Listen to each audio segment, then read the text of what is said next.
ধুরন্ধর মুভিটা অনেকেই আমরা দেখেছি। তো এটা কি জানতেন যে ধুরন্ধর মুভিটা অনেকভাবেই কিন্তু স্বামী বিবেকানন্দের যে বেদান্ত ফিলোসফি, সেই বেদান্ত ফিলোসফি থেকে ইন্সপায়ার্ড। এটা আমার নিজস্ব একটা মতামত যে কিভাবে যে ফিল্ম মেকার আদিত্যদার মানে এই সিনেমাটিকে heavily inspired from the philosophy of Vedanta. প্রথমে যদি আমরা হামজা ক্যারেক্টারটাকে অ্যানালাইজ করি, তো আমরা দেখতে পাবো যে হামজা ক্যারেক্টারটা কিন্তু যে অবজেক্টটা পাওয়ার দিকে, লক্ষ্যের দিকে আছে, সেটার সমান সমান কিন্তু প্রত্যেকটা তার প্রসেসের যে ডিটেলিং, সেই ডিটেলিংয়ে কিন্তু খুবই জোর দিচ্ছে। এবং তো এটাই কিন্তু একটা বেদান্ত ফিলোসফির একটা মূল একটা বক্তব্য বলতে পারেন, যে গোলটার দিকে সবসময় যে তাকিয়ে থাকবো, সেটাকে সেলিব্রেট করছি সেটা না। তো আপনার কাজ হচ্ছে প্রসেসটাকে খুব, সেই প্রসেসটার মধ্যে দিয়ে যখন যাচ্ছে সেটাকে ইম্পর্টেন্স দিয়ে দেখা, এবং সেটার যে প্রত্যেকটা ডিটেলিং, সেটার মধ্যে দিয়ে যে ডিটেলিংগুলোকে ফোকাসে রেখে যাওয়া, এই কাজটাই এগিয়ে নিয়ে যাওয়া। তো এটা তো একটা গেল পার্ট। তো আর একটা পার্ট হচ্ছে অ্যাটাচমেন্টের পার্ট। অ্যাটাচমেন্টের পার্টটা কি না, আমরা দেখতে পাচ্ছি হামজা আলী যে ক্যারেক্টারটা, তার কিন্তু প্রত্যেকটা তার যে রিলেশনশিপগুলো হচ্ছে বা আগেও হয়েছে, সেই রিলেশনশিপগুলোর প্রতি সে কিন্তু তার একটা, এমন না যে সে খুব হার্ড মাইন্ডের একটা লোক, তার কোনো রকম ইমোশন নাই, সে খুব একটা ইমোশনাল ব্যক্তি, কিন্তু তারপরেও সে নিজেকে অ্যাটাচ করতে পারছে।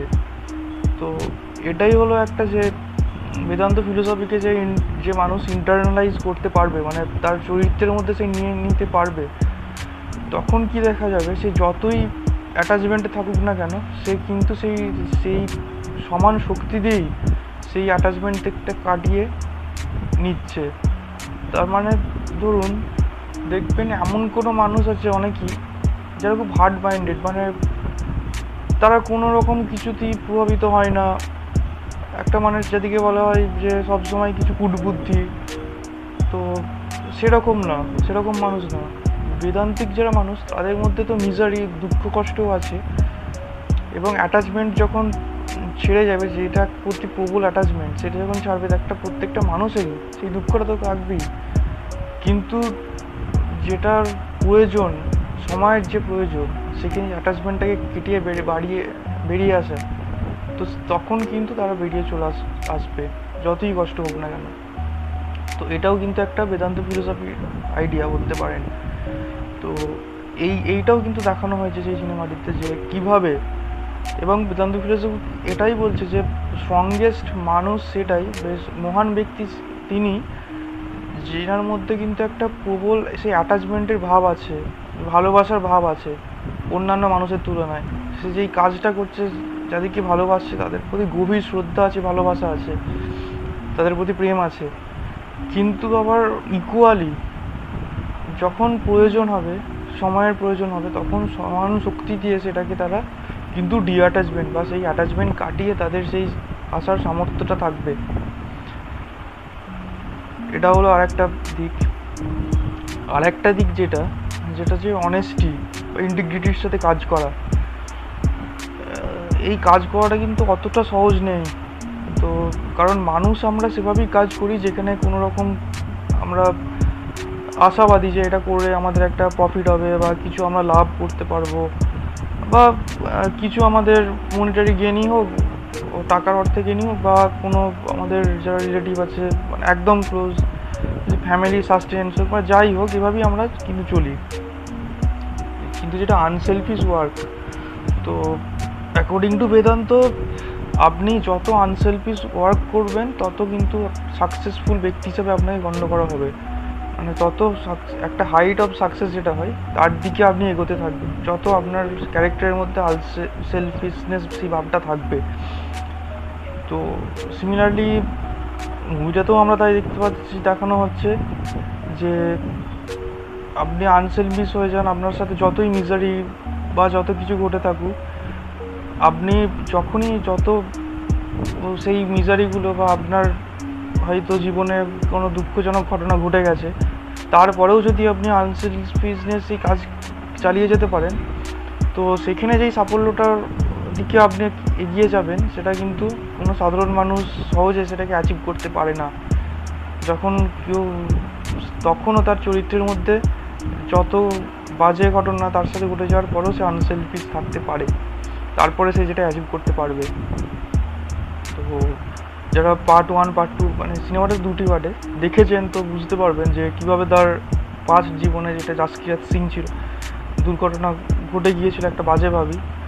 তারপরে কোনো মানুষেরই কিন্তু সেভাবে একটা দেশপ্রীতি বা সেভাবে খুব কঠিন সেটাকে আবার যে ধরে রাখা, কিন্তু তারপরেও কিন্তু সে আস্তে আস্তে ট্রেনিং পেয়ে সেটাকে ধরে রাখে এবং যে কার্যসিদ্ধি সে করলো সেটা কিন্তু একটা ইম্পসিবল মানে আনবিলিভেবল দেশের হয়ে যে কাজটা করা।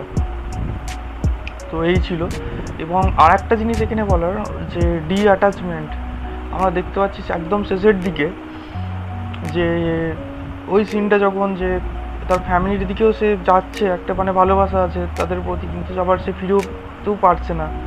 তো এটাই দেখাচ্ছে যে হোয়েন ইউ নিডস অ্যাটাচমেন্ট, এমন নয় যে আমি একদম মোয়াল হয়ে গেছি, মানে আমার হার্টটা একদম স্টোনের মতো হয়ে গেছে, পাথরের মতো। সেইগুলো যারা অনেক মানুষ থাকে যারা একদম পাথরের মতো, কোনো কিছুতেই তাদের কিছু নির্বিকার, কিছু মনেই হয় না, তো সেই মানুষগুলোর কথা কিন্তু বলা হচ্ছে না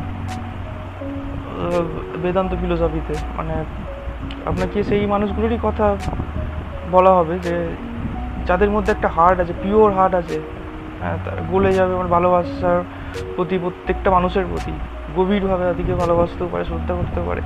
কিন্তু এমন সময় এলো যখন কিন্তু তাদেরকে আবার সেইখান থেকে ভালোবাসা থাকলেও সেখান থেকে কিন্তু উঠে চলে আসতে হবে। তো সেই একদম শেষ মুহূর্তে যেটা দেখানো হচ্ছে ওই জিনিসটাই দেখানো হচ্ছে যে আপনার মনের মধ্যে একটা কিন্তু ভালোবাসা মানুষের প্রতি থাকছেই, তাদের প্রতি, কিন্তু সময়ের দরকার, যে তখন হয়তো ফিরে গেলে চলবে না, আরও দেশের জন্য হয়তো কাজ বাকি আছে অ্যাজ এ স্পাই। তো বা ফিরে গেলে হয়তো দেশের সেটা ইন্টারেস্টে আঘাত আনতে পারে। তো ওই কারণেই কিন্তু আপনাকে ওখান থেকে চলে আসতে হবে। উনি সেই যেই স্পাই কাজটা করেছেন হয়তো সেখানে অনেক বাধা বিপত্তি পড়বে যদি তাকে চিনে নিতে পারে বাড়ির মানুষ, এর ফলে তো এটা দরকার দেশের জন্য। তো তিনি আর ফিরে গেলেন না তার বাড়িতে, যে সেই জাসকিরাত হয়ে। তো এটাও কিন্তু দেখানো হয়েছে সিনেমাটাতে। তো এইগুলিই ছিল। হ্যাঁ, আর একটা কথা এটা বলার যে স্বামী বিবেকানন্দ যেগুলো বলে গিয়েছেন যে বেদান্ত ফিলোসফির উপরে, তো সেই একটা সিনথেসিস একটা বুক আছে, সেই বুকটা হচ্ছে ওয়ার্কস অ্যান্ড ইট সিক্রেট। আমি দেখাতে চাই, আপনারা কিন্তু এটা পড়তে পারেন, খুবই ভালো লাগবে বইটা। খুবই একটা it is a very few pages, okay, খুবই একটা পাতলা বই। তো এটা পড়ে দেখতে পারেন যে এটার যে সিনথেসিসটা, বেদান্ত ফিলোসফির সিনথেসিসটা এই বইটার মধ্যে রাখা হয়েছে। এবং এর সাথে সাথে জানাবেন যে ধুরন্ধর মুভির সাথে যে অ্যানালাইজটা করলাম এটা কেমন লাগলো আপনাদের। আরও এরকম ভিডিও দেখতে হলে অবশ্যই সাবস্ক্রাইব করবেন, চ্যানেলটাকে লাইক করবেন, কমেন্ট করে জানাবেন আপনাদের যদি মতামত করে জানাবার থাকে বা কেমন লাগলো। ওকে, থ্যাংক ইউ।